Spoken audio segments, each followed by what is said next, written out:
We've done a few stories, Lewis, on virtual sex robots. Those stories always do very, very well. For whatever reason, people seem incredibly interested in sex robots and virtual sex machines and contraptions. And we have a new virtual sex robot offering that has become so popular that the manufacturer, called VirtuaDolls, has had to take them off the market, excuse me, to make more of them. VirtuaDolls is a sex device made from ISO certified skin safe silicone. Listen to that, Lewis.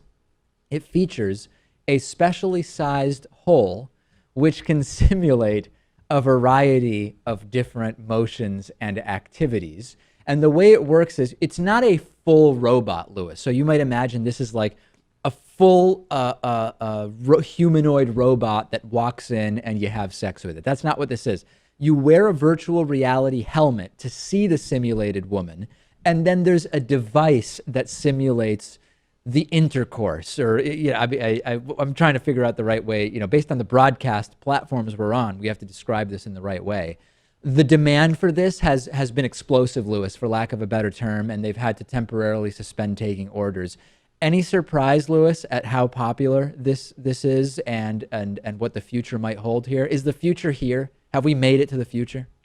Well, when you look behind us at the TVs, I know many people are listening. In terms of realism, Right. we're not quite there yet. Because that's just the visual part of this thing. Right. But I mean, I understand why people are excited about this type of technology. But Yeah. I mean, I think overall, as far as VR goes, we might be looking at another 5 years at least before we're really in a groove with this stuff. Right now, we're developing the sex robots, and then in a couple of years, you'll actually hear reports of people being turned down for sex by virtual sex robots. It's going to really mimic real life for a lot of people, I feel like. Yeah, I think a lot of people are looking forward to that time, like in the movie AI, when you're at that level as far as realistic robots go. Or I don't know. VR, That whatever. kid struck me as a little bit off.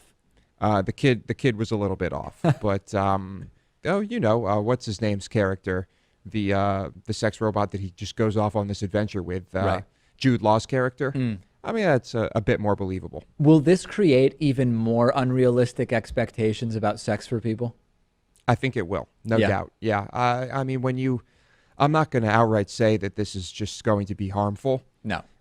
It's coming and we can't avoid it, but I can promise you that this will be the bane of many relationships. Well, there's an interesting thing which is quite controversial where there's a group of people who say you would drastically reduce instances of rape if this type of technology was more widely available.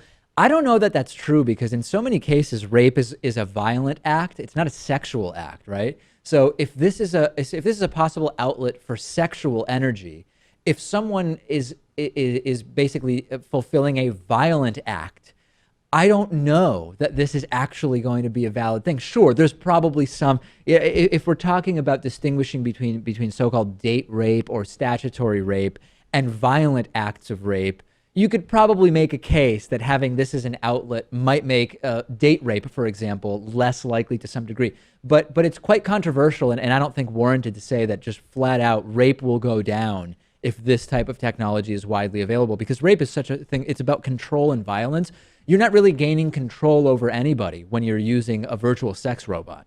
Yeah, I mean, as far as other forms of rape, yeah, it will probably reduce it slightly. But at the same time, like I said, I just don't think we're at the technology level yet where this is going to be a feasible, actual replacement in people's minds for normal sex. What would happen if someone were to hack into one of these devices? Like, what's the equivalent of what would it mean if while you're using one of these, it gets hacked? I don't know. Like you're in there, there's this woman and you're doing your thing, and all of a sudden her face turns into John Cena. Maybe I don't know what. Maybe it starts selling you something. The virtual partner starts suggesting that you get certain products or something like that. Like that really, you need to start filling your shelter with grains and or buying gold coins. bulk dehydrated potatoes or something like that. Yeah. Yeah. Well, the future is very quickly approaching, Lewis. No doubt about that. We will take a break. What a show we have for you today. We still have your voicemails and more stories. Glad you're with us.